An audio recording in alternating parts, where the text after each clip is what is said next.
नमस्कार, हल्ला बोल टीवी देख रहे हैं आप। मैं हूं आपके साथ प्रियंका। देखिए, सीएम नीतीश कुमार ने दे दिया है बड़ा संकेत कि मुख्यमंत्री तो वही रहेंगे।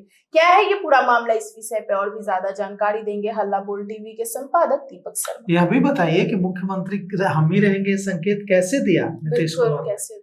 नीतीश कुमार ने यह संकेत ऐसे दिया कि सुबह सुबह उठकर वो चले गए मेदांता हॉस्पिटल। अच्छा। और मेदांता हॉस्पिटल जाकर उन्होंने अपना रूटीन चेकअप कराया और उसके बाद वे चले गए पटना के महावीर मंदिर, वहां पूजा अर्चना की। और उसके बाद कहाँ गए?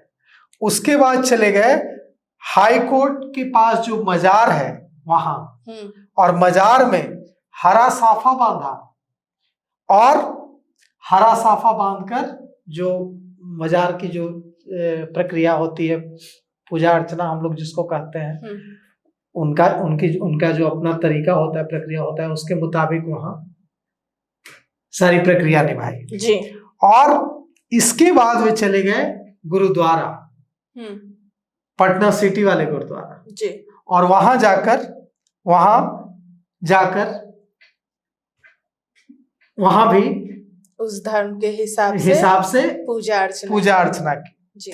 अब इसके क्या मायने हैं? बिल्कुल। सुबह सुबह उठकर मेदांता हॉस्पिटल जाना और उसके बाद मेदांता हॉस्पिटल में जाकर चेकअप कराना, चेकअप कराने के बाद फिर हनुमान मंदिर जाना, हनुमान मंदिर के बाद हाईकोर्ट वाले मजार जाना, हाईकोर्ट वाले मजार के बाद पटना सिटी वाला गुरुद्वारा जाना। यह पॉलिटिकल सिग्नल है।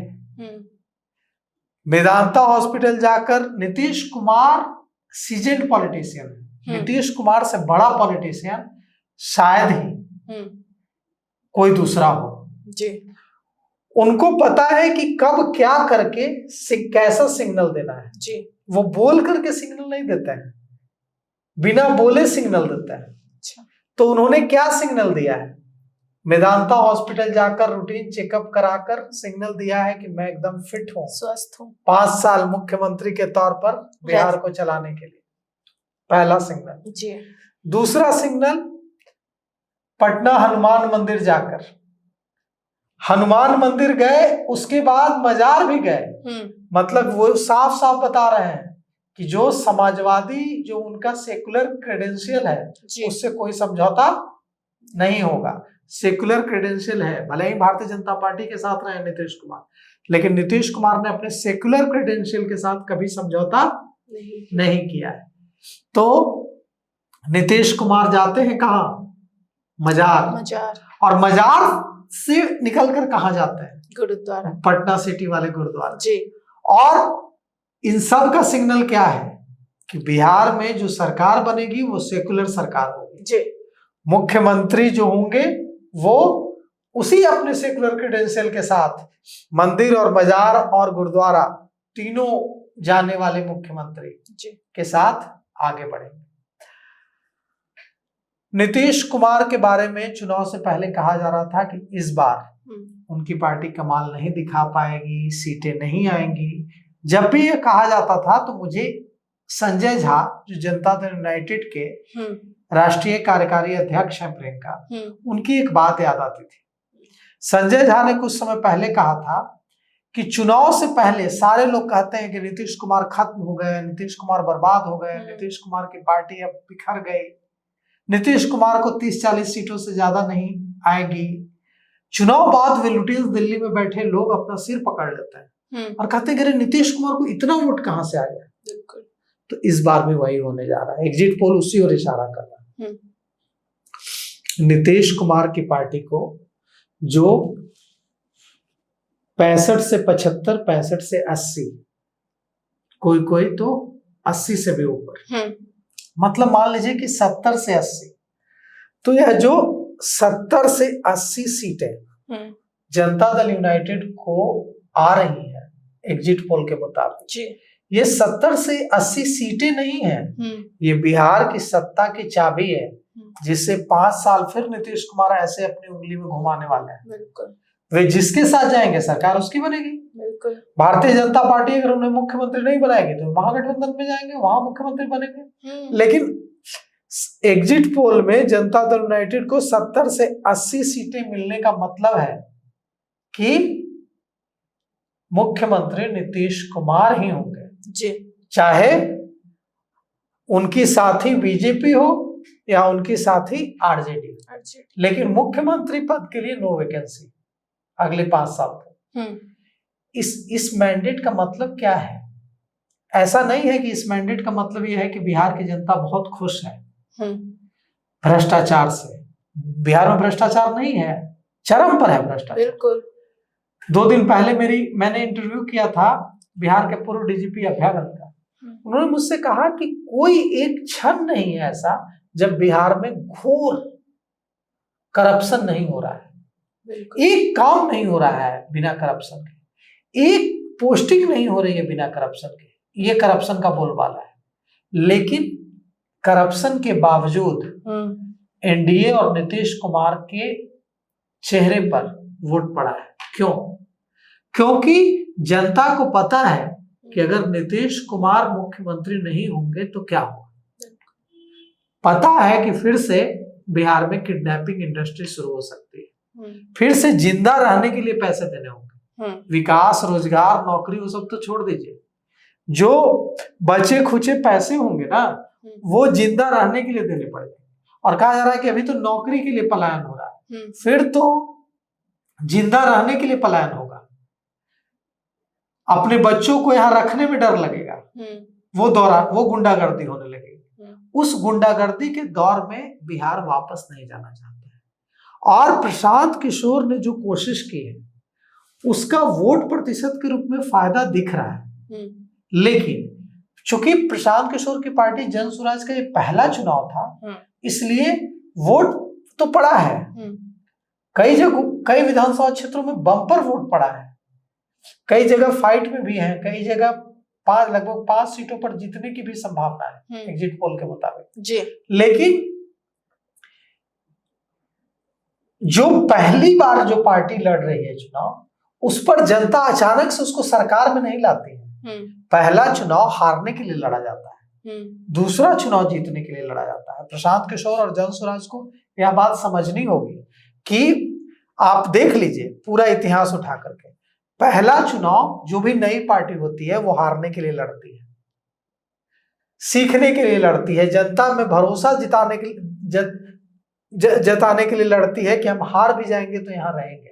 बिल्कुल। और उसके बाद दूसरे चुनाव में जनता कंसीडर करती है।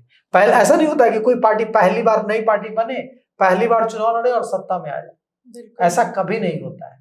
अगर आप दिल्ली की बात करेंगे कि अरविंद केजरीवाल की बात करेंगे तो उनको भी पहली बार में सत्ता नहीं मिली थी, वो तो कांग्रेस के समर्थन से मुख्यमंत्री बन गए थे। सबसे बड़ी पार्टी तो बीजेपी बनी थी, वे तो दूसरे नंबर की पार्टी बने थे। लेकिन पहली नंबर की पार्टी बीजेपी बनी थी, दूसरे नंबर की पार्टी अरविंद केजरीवाल की पार्टी बनी थी और तीसरे नंबर की पार्टी कांग्रेस बनी थी। तो दूसरे नंबर और तीसरे नंबर की पार्टी ने मिलकर सरकार बना ली थी और अरविंद केजरीवाल मुख्यमंत्री बन गए थे। बाद में वो सरकार गिर गई थी और अरविंद केजरीवाल फिर चुनाव लड़े थे, बाईपोल हुआ था और तब उनको सरकार में पूर्ण बहुमत के साथ आने का मौका मिला था जी। तो जब वैसी लहर में नहीं बन पाए, पहली बार में अरविंद केजरीवाल सरकार में नहीं बना पाए, तो फिर इसके मायने क्या है? इसके मायने ये है कि जनता जांचती परखती है, पहली बार में ही मौका नहीं देती। तो अब सबसे बड़ा लड्डू तो बन रहा है और 501 किलो लड्डू तैयार किया गया है पटना में बीजेपी कार्यकर्ताओं ने। बीजेपी नेताओं ने बताया है कि एकदम लड्डू पूरा एकदम तैयार है। जीतन राम मांझी केंद्रीय कैबिनेट मंत्री ने कहा है कि रिवॉल्वर में, सिक्सर में 6 गोलियां होती हैं और जनता ने 6 गोलियां महागठबंधन पर दाग दी। पहली गोली जंगल राज पर, दूसरी गोली भय और पक्षपात पर, तीसरी गोली भ्रष्टाचार पर, चौथी गोली दलित अत्याचारियों पर, पांचवी गोली अपराध पर और छठी गोली नफरत और अंधेरे पर। लेकिन भ्रष्टाचार का क्या? बिल्कुल सरकार को, नीतीश कुमार को यह समझना होगा कि सरकार ने ऐसा नहीं है कि भ्रष्टाचार पर लगाम कसने में कामयाबी हासिल की है। जनता ने कलेजे पर पत्थर रखकर वोट दिया है, मैं सच बता रहा हूं। जनता ने कलेजे पर पत्थर रखकर एनडीए को वोट दिया इस बार। क्यों? क्योंकि जनता नहीं, जो लोग वोट करके आ रहे हैं ना, वो भी खुश नहीं है सरकार के कामकाज से, वो भी खुश नहीं है, वो भी कह रहे हैं कि बहुत भ्रष्टाचार हो गया, लेकिन वो कलेजे पर पत्थर रखकर एनडीए को वोट दे रहे हैं। क्यों? क्योंकि उनको इतना भरोसा है कि जब तक नीतीश कुमार बिहार के मुख्यमंत्री हैं, गुंडागर्दी नहीं होगी। जंगल अपराध हो सकता है कि अपराध, लेकिन उसके बाद पुलिस एक्शन लेगी। ऐसा नहीं होगा कि कोई किसी का रेप कर दे, कोई किसी लड़की को उठा ले और उसके बाद पुलिस वाले उसके माँ बाप को उठा ले कि केस वापस लो नहीं तो तुमको मारेंगे।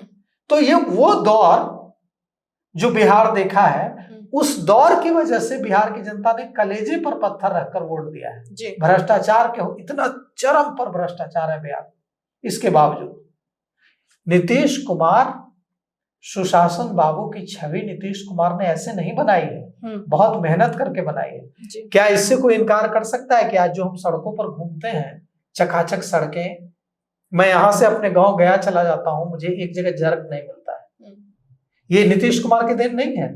बिल्कुल है। मेरे गांव में, पटना में जितनी देर बिजली रहती है ना, उतनी बिजली मेरे गांव में रहती है गया में, ये नीतीश कुमार के देन है। बिल्कुल। आप अगर 8 बजे रात में पटना की सड़कों पर घूम पाती हैं तो ये नीतीश कुमार के देन है। बिल्कुल। लेकिन भ्रष्टाचार पर नीतीश कुमार को नकेल कसना होगा। बिल्कुल। भ्रष्टाचार से जनता कराह रही है, और ये अगले 5 साल का जो मैंडेट, जो एग्जिट पोल कह रहा है कि 5 साल का मैंडेट जनता ने नीतीश कुमार को दिया है, वो भ्रष्टाचार को सहने के बावजूद दे दिया है।